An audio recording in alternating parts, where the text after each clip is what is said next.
leaderboards. The lobby is ready. Ladies and gentlemen, the battle bus launches in 2, 1. Game 5 underway of the Fortnite World Cup Finals Solos competition. Can they catch Booga? His lead remains from the incredible shockwave plays earlier. All 100 players in the biggest day of their entire lives fighting for their big share of the, well, $3 million first place spot, $15 million in total. From last game, saw him a last-minute clutch there.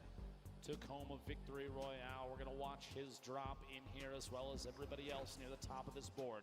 As we go into these later matches, folks, keep in mind we're going to try and keep an eye on those that are closest to contention for that world champion position. Very, very important to know that.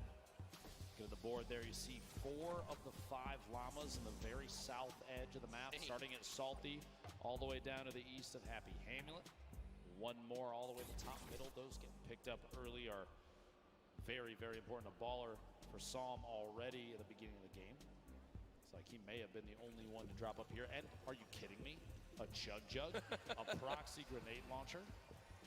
Sounds like sure. He's only averaging 1 limb per match, you see, but he's in 2nd place. So the value's so key for placement. Has placed in the top 18 of every match. So we played 4 games. That means he's gotten placement points in every single match so far, Dr. Lupo. It's a big reason why he finds himself in 2nd place. To be that consistent in this lobby, absolutely insane. Gotta break 25 to get those points. Arkram, Rux, fighting out in Westworld, as people do call it, this desert town. Arkram has had a couple games where he's just basically got fried right off the start. Can he turn it around right now? He was top 15 earlier. Doesn't seem to be the case anymore. Rux, who's gotten the better of him a few of these previous games, having it back on him for a moment as that airstrike did come down. Don't count him out just yet, though. This drop, honestly, one of the loot heaviest in the game. You have a lot of materials as well. A player like this, he gets in a good position, maybe even takes out Rux, doesn't have to fight anybody else down here. He can climb his way out of here with ease. 9 grenades in Rux's inventory. If he can somehow bait Arkram into a bad spot and use those to his advantage, it could be the thing that swings the tide in this battle. Hasn't thrown the Chug Splashes. I was going to say, wondering when he was going to begin to throw them, but there they are. Chug Splash is down. 0 limbs still, as you'd expect, as he's still looking around for where Arkram could be. Maybe the hope to save those, so he didn't have to necessarily use them just yet. Big anticipation of combat before you know it, or at least the chance of it. I'm going to throw those down real quick. 40 HP shield. These two just kind of at a stalemate at the edge of the map, waiting to see if there's an opportunity to make a play. They are outside the safe zone quite a bit. So at some point, the zip lines or even the quad that spawns here might be the key to getting all the way into the safe zone soon. Grenades going out, but beamed. Rux takes quite a bit of damage from Arkram, and aggression begins. The build up, and he's going to try and take the high ground. Shots from Rux, no contact just yet. He's going to have to do some damage before you know it. Only 96 HP is not going to necessarily be enough against a player with accuracy like Arkram's. But he does have the combat shotgun, which is the ultimate tool this early in the game. Rux still at 96 health, has those grenades in his back pocket. Hasn't thrown any more yet. 15 builds still remaining. A very intense fight for these two. The shot comes through. Down to just 41 HP. Rux versus Arkram. Who can come out on top? Rux still with high ground. Arkram down below. Will he begin to throw these grenades? It doesn't appear so. Only 6 builds left. And remember, with only 2 games remaining in the competition today, this could spell disaster for their final performance. Arkram popping 1 shield. Definitely has a major health advantage, but still, height can make all the difference as he has the combat shotgun, but looks like for now, he's just back on. I was anticipating if Rux had made a tag, if he'd gotten damage on Arkram down at the bottom of that building, I would have expected a push, 100%. A chance to pick up the 50 HP or shield because of Siphon. No damage dealt there, so Rux decides to opt his way out. King, one of our high Elim players, 35 HP, gonna try and get that med kit off, but he can't quite. Time to fight it out. A little bit of a build battle and see who can take ownership of the walls. King building up and layering yet again. Oh my goodness. The shockwave. He's actually going for it. Are you kidding me? Lutenezi goes down and King back up to 85 HP. What a play. on the World Cup stage. Yeah, the kid. He just amazing. shockwaved to the sky and tried to hip-fire hand cannon his opponent. With 35 HP. Are you kidding me? With 35 health? Talk about confidence. It's such an insane play that it catches the opponent off guard. Stompy trying to push on in. I believe this is Dubs on the other side of the wall. Stompy gets the wall, gets the elim.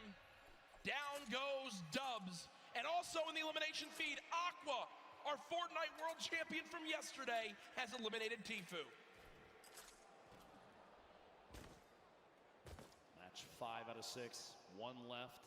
Those players, the 16 that have already been eliminated, they still have 1 game remaining. But our current leader on the standings, Pubg down in Lucky Landing, gonna make a rotation away. Avoid any damage. At this point, gonna be the most important thing is getting ahead of the game here. As the storm is pressing on in, he's only against 1 other player down here in Lucky. So the opt to rotate out to the west towards the river, probably the best one in this situation. Doesn't want to get challenged. He's got a free rotation up now. Slip is right there. Without realizing it too, he is relatively close to 2 llamas in the south edge of the map. Wonderful spot, either of them, one on his left, one on his right. I doubt he will since he's going through the low ground, but Pubg, so far, man, 3 out of the 4 games has been fantastic performances. He had 1 where he dropped off early. Remember, he, was eliminated within the first 10 players in the game, but still keeping his lead because of how well he's performed in the other 3 games up to this point. Teak did show some aggression there for a moment, but decides, nope, I'm going to fall on back. Don't want to take this 1v1 out in the open. Would rather go continue to loot on up, earn more materials because, hey, 45 builds, you think, that's a lot, but not in any case in a competitive lobby like this. And, well, since he fell back, he's able to get himself a combat shotgun. Feel good about that. Clicks in the feed, picking up an elimination on Nate. Down to 81 players remaining as this first circle starts to close. 52 seconds left before that happens. And this first zone, very central on the map. No super drastic rotations need to come on through. Here's a replay from earlier on of how Aqua challenged and eliminated Tfue. Tfue goes for the slurp, Aqua gets the floor, and Tfue stands no chance, can't even fire a shot. And there's the frustration from Tfue, as he knows he has not had the day he's wanted. One of the biggest names in competitive Fortnite, one of the winningest players of all time, getting shut down here at the Fortnite World Cup Solo Final. I would say it's definitely a different playing field than a lot of these players are used to, no matter where they hail from. Because it's the first time that we've had multiple regions from the entire world all play within the same lobby, the same setups. It's all on land here, so it's just a different scenario for everybody. Especially on top of that, if you have younger players that have never had LAN experience, nerves could potentially play into it. But she pushing in the box, gets inside, and the elimination. Robabs goes down here in Neo tilted. And I like that a lot from Lechi, right? Because he's got 200 HP. He's already done a lot of damage to his opponent. He also does 23 more white damage, HP damage to realize, wait, I have a major health advantage as Pubg begins to dance on the main stage. But he pushes on in, forces the play, and says, you know what, if you have a trap, I'm still going to survive through it. You're so little HP that I know I'll eliminate you, even if I take 150 damage from the trap. Pubg, I mean, I guess this is kind of the mindset he has right now. I'm in first. I've got shadow bombs, I've got a launch pad, I've got everything I need. Banny, if you want to play this game, bro, you can play this game. But Pubg dances, and his opponent says, no, thank you. No dance battle for me today. I'll back on up. It's enough to pressure him to rotate. Imagine dancing and scaring away your opponent. That's when you know you're good at the game. Whenever you dance, you scare me away too, Jack. Don't worry. 73 players remaining as Cease picks up an elimination. A reminder on the right side of your screen, the format for the day. Match 5 of 6. We have 10 points for a victory royale. You make it to top 5, it's only 7. You make it to top 15, that's 5. Top 25 is 3, and every elimination on the board is an additional point. And also keep in mind, ooh, a big 46. The white damage, a good signal for Pubg that that player most likely won't challenge unless that's the only thing they have left. No pressure there. He's an opportunity to just rotate away cleanly. Another thing to keep in mind, you see right there, 40% extra materials when farming. You also have a max count of 500 of each material type. So you cannot carry 1,000 wood or 999 wood, 999 brick, 999 metal. No, it's 500 of each material type. Players building inside this new structure, the corpse of the monster that our glorious mech defeated to save the Fortnite island. Hashtag team mech. Ooh, a solid hit there. Scalar going to pressure from above, knowing that that ramp was closing it off for just a second. Going to try and take a look at the wall to edit from above. Surprised he's not throwing a stink. Doesn't own it just yet. Very good question. At some point, that's going to have to come out. Maybe pressure the player off of that campfire. Still can't get it. There it is. Still can't get it. These stalemates for taking walls, one of the highest pressure situations, because you're on the verge of a box fight in which your opponent, you know they're going to push in. They have a trap that might take a wall and place it. Go for the shotgun shot, 160. The blue pump, very, very powerful. That's a 160 to the jaw right there. That's what people missed about the pump shotgun when it was vaulted. As we all know, recently was brought back into play, and for reasons like that, so good in the up-close fights. It's, for a lot of people, the one spot where it just completely outclasses all other shotguns. Obviously, 4 shotguns in play right now in competitive Fortnite. Storm Surge did pop up, but it went away almost instantly as this lobby has dropped a little bit quicker as things have gone on. People maybe getting more desperate, challenging more early game fights to see if they can get an advantage. Sam, who won our 4th game, using one of these big shields, and look at the inventory right now. Big shields, chug splashes, and I like that a lot. Sam at first decides, you know what, let me use this big shield. I'll get the full 50 health out of it. But because his opponent interrupts it, realizes, well, what's the lesser of 2 evils? That is popping 2 chug splashes, giving myself as much health as possible, and not playing greedy. I like that from Sam, a sign of a veteran player. You got to take what you can get, and that's a perfect example of it right there. At this point, he's waiting to see if there's an opportunity to sneak a shot through on the surface inside that ramp. He doesn't own it. Every time he does a little bit of damage, he has an opportunity to replace it, and he does, in fact, take it. Push on through, get the wall, goes for the edit, put a big shot from the other side, down to 71. Those chug splashes coming in big. He might have to wait, though, that last one. Don't know if he'll have time to use it. Pressure from the player inside. Rotating down, immediately popping a hole out and getting in his baller. Opts to not take that fight, and probably a very good call, seeing as how he took a ton of damage on the inside before he had a chance to move away. 110 total now. The baller's full HP, though. Here's Riverson. That legendary bolt sniper rifle. 175 total health to take a bit of damage right there. Often set up on the left side of your screen in a metal box where no one can be challenging that. Fully built metal. It's just something that when you see it in competitive Fortnite with how little ammo you have, you're basically like, all right, I'm not bothering you. You're set up. I'm not bothering you. Just don't peek out and shoot at me, because it's almost impenetrable, it feels like, with how little time you have to shoot and how little ammo you wind up having in these games. A replay from earlier on. This is Smeeth in another one of these close box fights. Gets that ramp. Tries to challenge forward. Basically edited into the opponent's box. That's Hood J. And will get the combat shotgun. So a major upgrade from a common tactical shotgun up to a combat shotty. And I'm sure everyone that plays Fortnite knows just how good that is. But back over to Riverson, who's, well, rolling on through the river. I just have to say, I'm a little surprised that he opted to take the bolt over Shadow Bomb. Looking at late game Fortnite, especially in competitive, oftentimes you see stacks of players on top of each other and no opportunity for a snipe. The Shadow Bomb is going to be a mobility he's not going to have. The baller's gone now. Yeah, It's inside this box. I don't know why he didn't take the Shadow Jab. To be honest, I think Riverson viewed that as, all right, I have this baller. I'm going to play around the baller being my, well, Shadow Bombs for this game. And that's not the case. That was what just happened was the worst thing that could have ever occurred for Riverson. His baller's gone. He's got no movement items left, and now he's stuck on this mountain in a box fight. Just quick note, Epic Whale is currently in 6th position. Riverson in 4th, so this is a battle at the top of the leaderboard, stuck inside a box, up back and forth. Epic cannot quite find the target. Riverson picking up a big leaderboard elimination right there. That is a moment where I think nerves get to you a little 100%. bit. You mentioned top 6. He's thinking in the back of his head, if I have a good game here, moving into the $1 million prize pots. And instead, Riverson wins a fight that looked impossible to win and is now set up on top of a mountain with near max HP. Real quick look back here, Pubg, our current leader. Look at the shots through there. Little shakes the hands off a little bit, blow off some steam. As an arrow goes down inside. Very, very accurate player, Pubg. See See Bizzle, the top left of your screen, one of the more well-known players, like you said, one of the most consistent players, Jack, in all of Fortnite that we've ever seen.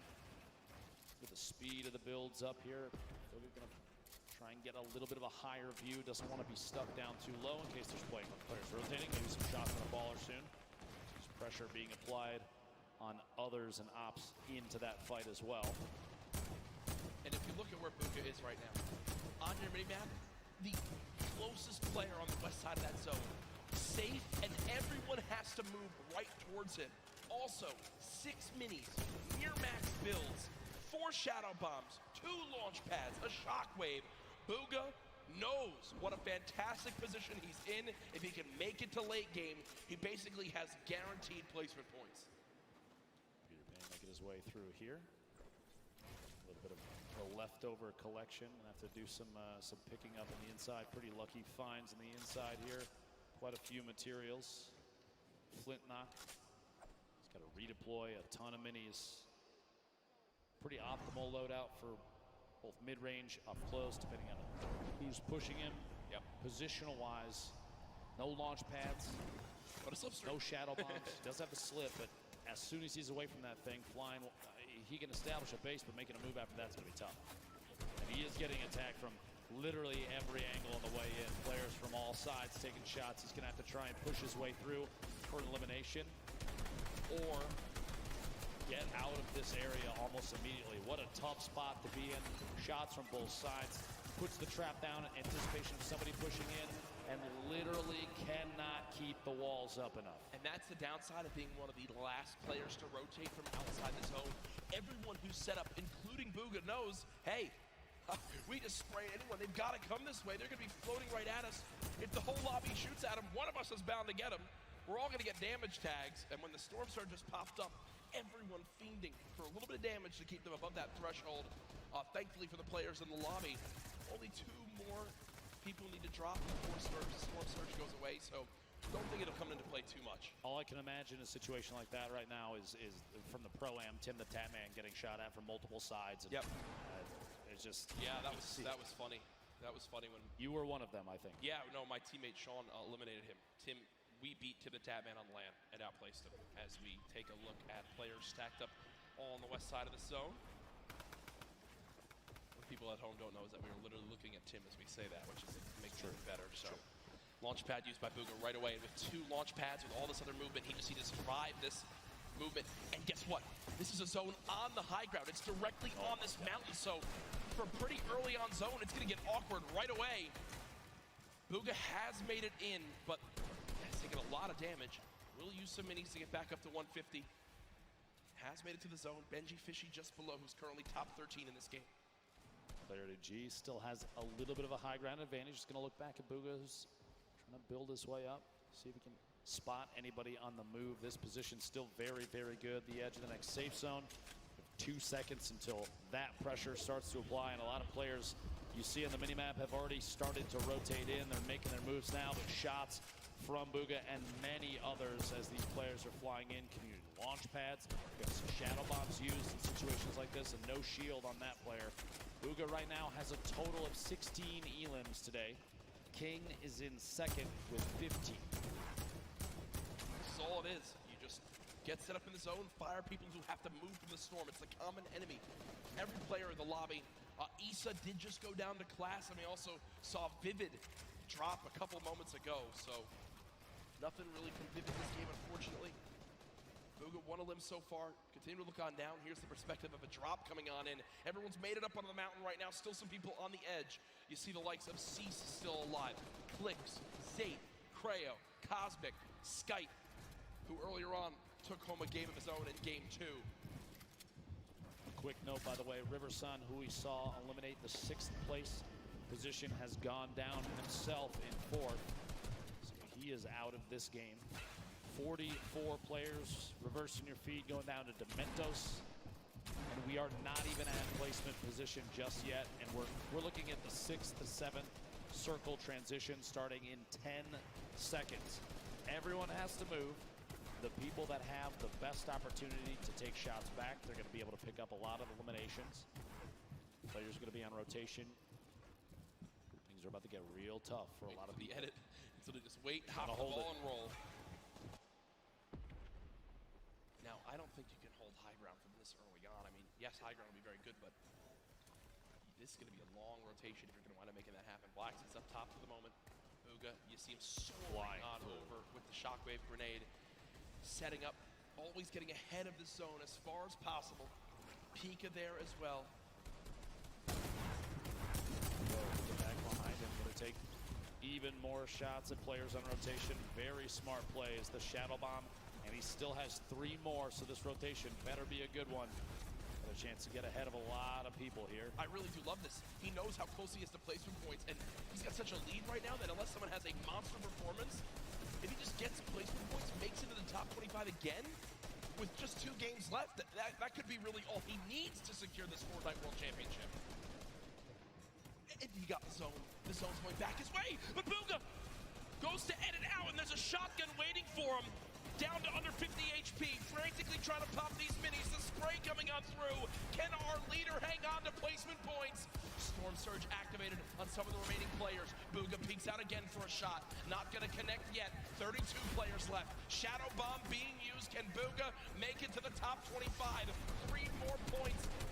Can be the difference between making it as our #1 player today or second place. Pubg is still bouncing up. 30 players left. Just so frantically looking around for potential victim. You'll notice as soon as they're box to box, right next to another player, players like Pubg will opt to build straight up. 1 more, 26 remaining. If 1 more goes down, he's going to pick up placement points. Keep an eye on the feed just to see only 1 elimination remains. There it is, 25. So he's already into the placement points now. It's going to push him even higher on the leaderboard. Everybody left picks those points up too, but as we move, players starting to drop left and right. Sky still sitting on a baller, as well as Fatch. Pika with the ultimate high ground, and Pubg right in the middle, right in the thick of it. Look on the outside. That's a very smart play. In that moment, you have a baller flying up. You don't want those players to hold on to those. Taking the shots to break it out, maybe force an engagement. Only 8 builds. 15 now. Out of builds, no movement items. Made it to top 15. For me, this is already a fantastic game for Pubg. You've got placement points. Another elimination. How about a second? Pubg, what are you doing? 2 elims come in. He's back up to near full HP, and he's in the top 10, and he's got all the materials he could ever need. Pubg, how are you making this happen? From no mats and no movement. 1 player nearby. Pubg at 3 elims, still ahead of this zone. He can absolutely win this game, Dr. Lupo. 2 away from more placement points. Opts to drop the extra weapons in his inventory. A gold AR, the green pump, 6 minis and a campfire. 42 builds remaining, and he's just looking. 5 players left. He is sitting in one of the best spots I think he could have possibly imagined. Kreo picking up an elimination. He's sandwiched between Pika, Piza's, Kreo on the ultimate low ground. He's looking any chance to pop through when a player is not looking to get a shot in might be enough. He still has mats, 1 player below. Pubg just staying ahead of this. Has only taken 1 score tick so far. Player up top fighting, player down low fighting. Can Pubg make the impossible happen? Dodges the trap as well. Taking a little bit of storm damage. Pubg's got to make it on in. 1 build left, drops on in Pubg. No! But either way, it's all good. Look, he's done what he needs to do. He knows how important that game is. Now we're in our top 3. Pika up top. We were following him earlier on today. Pizzas and Kreo all the way down low. 0 builds in Pika's inventory. It's going to be tough. He's going to have to drop in and go for a fight. Cannot connect. Pizzas finds that elimination. Kreo gets the final 1 in game 5. Goes to Kreo. I don't think he can believe it. I don't know if anyone caught it at home, but what he does right there is flint knocks the opponent, hits him for that body damage, and then shoots him into the zone. Great game for Kreo right there, and you see repping his team. Ooh, clutching on up in the end. Here it is, the final moments. The zone closing tonight, a fully closed zone. Kreo's got to build on up. You see, health advantage was to Pizzas. Pizzas would win that game, but a full damage flint knock connects and swings the tide in his favor. Here it is 1 more time. Boom! Right to the chest, sends him into the zone, and wins the game. Kreo as he takes game 5, the victory royale, 10 points plus his eliminations. Huge game there, and Jack, we still have one more. We